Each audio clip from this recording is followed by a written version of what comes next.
Teníamos una pregunta, ¿para qué hacíamos sesiones síncronas? Ya que hemos hecho tanto trabajo en generar material para las sesiones asíncronas. Hemos hecho presentaciones, le hemos puesto sonido, la hemos convertido en videos y además tenemos una maravillosa biblioteca de lecturas. Y para poder responder a qué hacemos entonces en las sesiones síncronas, cuando hemos hecho tanto esfuerzo en las sesiones asíncronas, estudiamos el maravilloso libro, el espectacular libro del profesor Dan Levy. ¿Qué queremos tratar de responder? Bueno, ¿por qué, a pesar de que tenemos mucho material asíncrono, por qué hacemos sesiones síncronas? ¿Para qué las hacemos? ¿Y cómo se hace? El punto de partida nuestro son 50 jóvenes. Realmente el sueño de este curso fue un sueño que compartieron 600 jóvenes venezolanos, muchachos entre 25 y 40 años de todos los rincones del país en que sufren los problemas del agua potable y han soñado que este curso efectivamente va a cumplir con su promesa, que es vamos a darle herramientas para que puedan entender el problema, diagnosticarlo y si se proponen resolverlo también.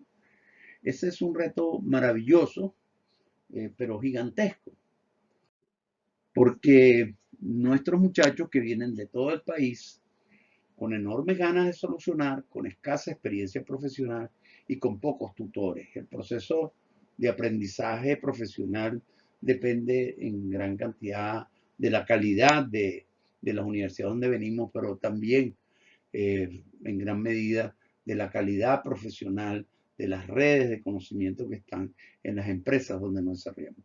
Son muchachos de poca experiencia profesional, pero además muchas de las instituciones de las cuales vienen están descapitalizadas de gente talentosa y por lo tanto vienen con muchas ganas y con mucha pasión, pero con poca experiencia previa. Bueno, es un verdadero desafío porque en solo 25 semanas, con 360 horas académicas, hechos totalmente a distancia, queremos transformarlos para siempre.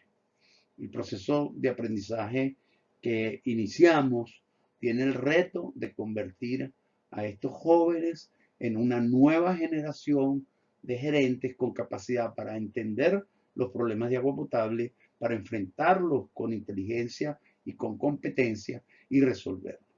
Sin duda alguna, tratar de llenar un hueco enorme que existe en nuestro país, pero eso es un desafío gigantesco, un desafío de aprendizaje. ¿Qué perfil queremos? Bueno, ese es el problema.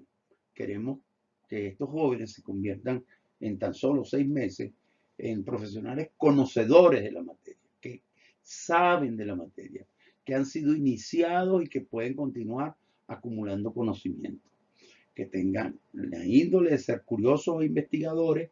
Eso quiere decir que no se contenten con la primera impresión y que tengan métodos para desarrollar a través de un proceso científico la identificación de causas, problemas, efectos, que tengan capacidad de síntesis y análisis, que tengan pensamiento crítico, que tengan capacidad de liderazgo, que tengan capacidad creativa y que sean innovadores. Queremos al final hacer de cada uno de estos jóvenes el sueño que en nuestra cabeza está, un profesional integral con capacidad de desarrollar, de identificar en forma sabia, en forma inteligente, en forma competente, problemas que durante muchos años han sido mal diagnosticados y mal tratados por la experiencia nacional. Bueno, entonces, como esto es fundamentalmente un reto de aprendizaje, que además tenemos que hacerlo de distinta manera que cuando lo hacíamos con un pizarrón y una tiza, debimos estudiar cuál es la teoría del aprendizaje, es decir, cuáles son la evidencia científica que nos dice de qué manera una persona captura elementos de conocimiento, los integra, los convierte en masa crítica y que los hace efectivamente útiles. En primer lugar, hay que decir que el aprendizaje no es un proceso. Muchas personas piensan que esto es un producto. Nosotros vamos a llenar un depósito con piezas de conocimiento y resulta que el aprendizaje no es un producto que se puede transferir. Es un proceso. En segundo lugar, ese proceso genera cambios en la persona. Las personas traen una cosmovisión, una forma de ver el mundo, una manera de entender la física, una manera de entender las ciencias naturales, una forma de entender las matemáticas que tiene que ser transformada para convertirse en verdaderamente en profesional competente. No es algo que se transfiere, sino que necesita un esfuerzo, un trabajo del alumno. En otras palabras, las formas pasivas que conocemos, que son la lectura y la observación de videos, no ayuda mucho. Es una de las etapas en donde el desarrollo del conocimiento es más lento, porque es absolutamente pasiva. En la medida a que ese proceso de adquisición de patrimonio de conocimiento se le van agregando actividades, es cuando con el trabajo del alumno, con su disposición activa a escribir, a discutir, a razonar, a cuestionar, a confrontar, a deducir, a sintetizar, son los procesos intelectuales que permiten hacer crecer en el conocimiento. En otras palabras, este proceso de aprendizaje requiere ejercitar al alumno en muchas más complejas y mucho más profundas actividades intelectuales que aquellas que son simplemente leer o disfrutar de un video. Por último, el trabajo es construir y disfrutar experiencias de aprendizaje. La forma como aprendemos está asociado con experiencias vitales en las cuales el alumno se incorpora en actividades que son intelectualmente superiores, cada vez más exigentes y que van logrando construir efectivamente una red de conocimiento crítico sólida basada en el conocimiento profundo. Ese conocimiento profundo requiere el ejercicio intelectual del alumno más allá que las actividades meramente pasivas de recepción de información. Adicionalmente a esto, Bloom, que fue un psicólogo por allá en el año 56, escribió unas cosas muy importantes. Una de ellas es que el conocimiento no solamente es una actividad mental, sino que incluye elementos afectivos y también psicomotores. Eso quiere decir que el conocimiento, para ejercitarlo totalmente, además de la actividad puramente cerebral, requiere y es mucho más poderoso cuando viene acompañado de sentimientos. ¿Cuáles son esos sentimientos? La emoción, la curiosidad, la proactividad, que son procesos que estimulan que ese proceso de conocimiento se haga. Y por supuesto, todas aquellas cosas que tengan que ver con mezclar nuestra actividad mental con la de nuestro cuerpo. Ese mismo señor Bloom reconoció que el conocimiento es un proceso progresivo que va desde los elementos más elementales del conocimiento, que está asociado con la memoria, con recordar cosas, y que se va convirtiendo en más profundo y más duradero en la medida que esa memoria, que es la base del proceso de conocimiento, nadie puede construir conocimiento si no tiene recuerdos, imágenes, ideas, historias en su memoria, pero esas tienen que ser entrelazadas en una red inteligente, que supone ir progresivamente en ejercicios que no son solamente de captura de información a nuestra memoria, sino que además nos llevan al conocimiento del entendimiento, de la aplicación de conceptos, del análisis de conceptos, de la confrontación crítica de esos conceptos y por último, el estado superior que está asociado con la capacidad creativa de utilizar el elemento profundo del conocimiento en nuevos problemas.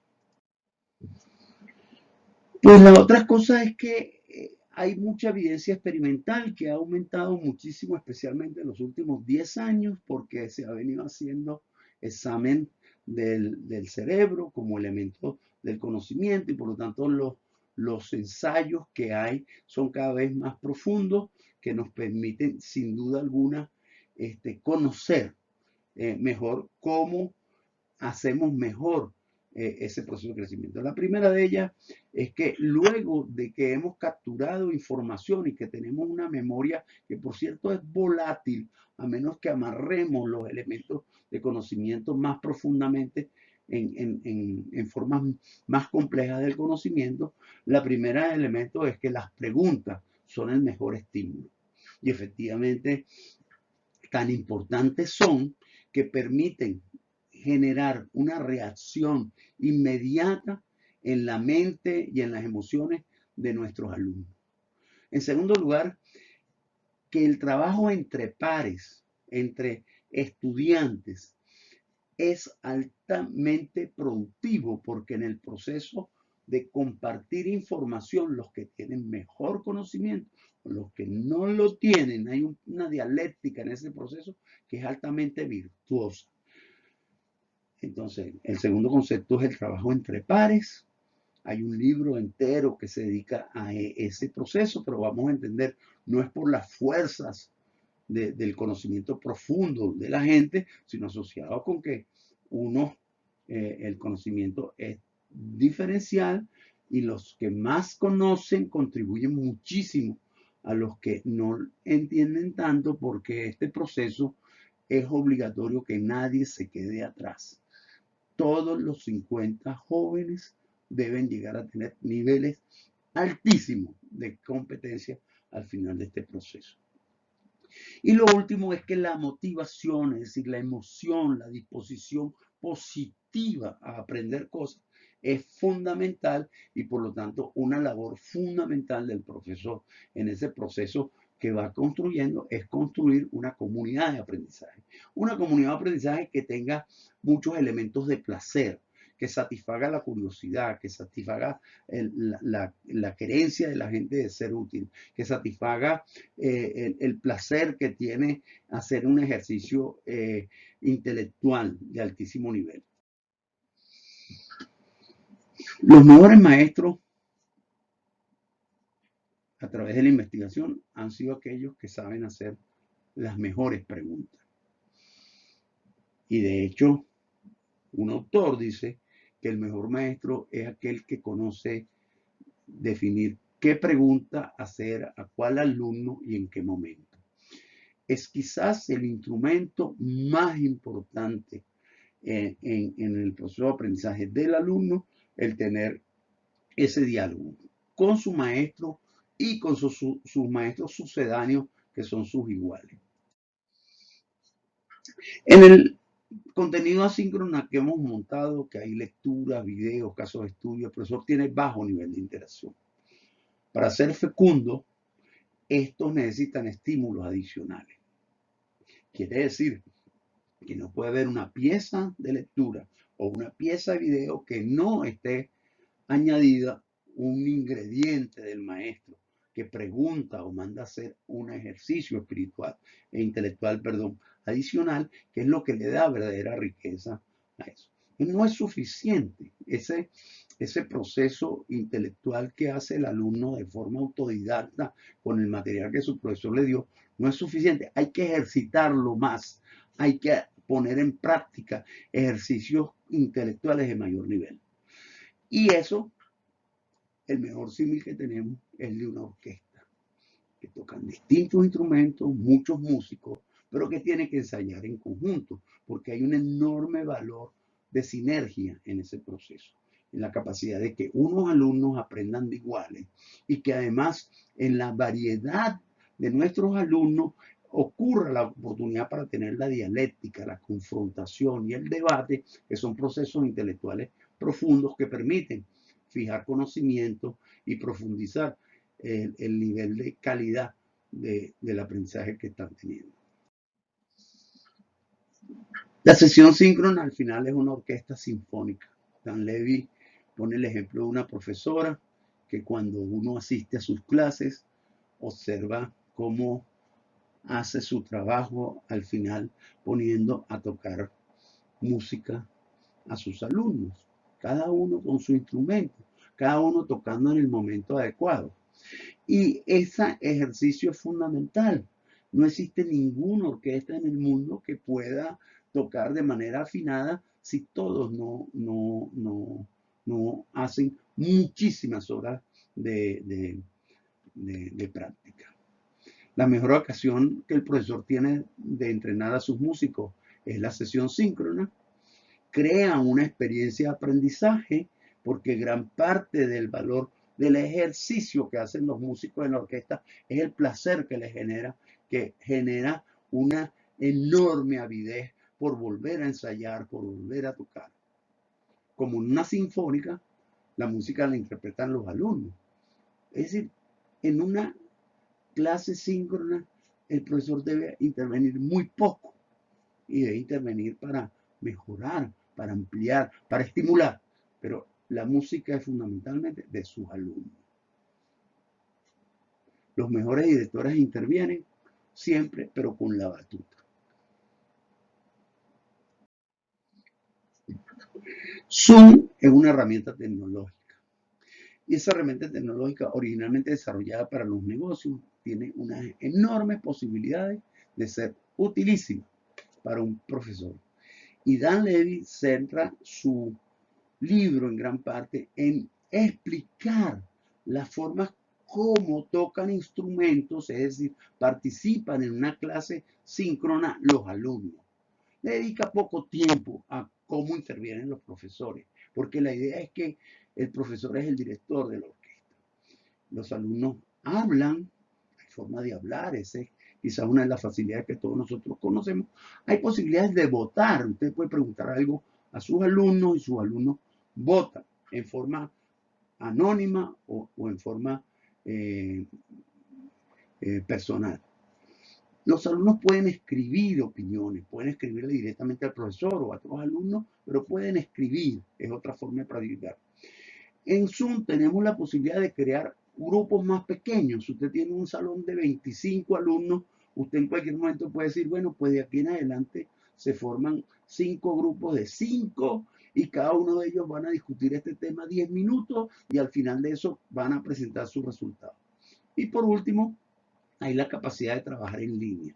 Si usted el documento que maneja es, por ejemplo, un documento que esté en Drive, usted tendrá la posibilidad de ir siguiendo la pista, las láminas de slide o el documento en documentos que están manejando, pueden irlo haciendo simultáneamente los estudiantes, usted lo puede estar viendo. O trabajos individuales o trabajos de equipo, hay la capacidad de estar viendo simultáneamente eso. Eso quiere decir que el Zoom le agregó una serie de posibilidades al aula virtual que hacen que sea mucho más fácil, mucho más rápido, mucho más seguro, mucho más eficiente en el tiempo la participación de nuestros alumnos. Y allá está el secreto. El aula virtual síncrona se convierte en el principal instrumento de entrenamiento intelectual con nuestros alumnos. El profesor es un director de orquesta, se apoya en los contenidos asíncronos, interviene mucho menos que sus músicos y siempre está de espalda. Él no tiene que aparecer y crea una comunidad grata, exigente y empática, que es la actividad humana, emocional, que ayuda a que el estudiante tenga ganas de continuar haciendo esa actividad y elimina totalmente el aburrimiento y el fastidio. Entonces, las sesiones síncronas, aquí está un poco la conclusión, son una ocasión irrepetible para alcanzar una orquesta de excelencia. Para escuchar a los músicos en acción, usted decide a quién, en qué momento y cómo, para ejercitar y mejorar sus capacidades, para promover la colaboración entre los pares Nadie se queda atrás. Tenemos que garantizar que unos ayuden a otros a pesar que vivan a 800 kilómetros de distancia, para así estimular su motivación y curiosidad. Y también para corregir el trabajo del director. El director, cuando escucha a sus músicos, cuando nosotros escuchamos a nuestros alumnos, también aprendemos qué cosas no estamos enseñando bien, qué cosas debemos mejorar.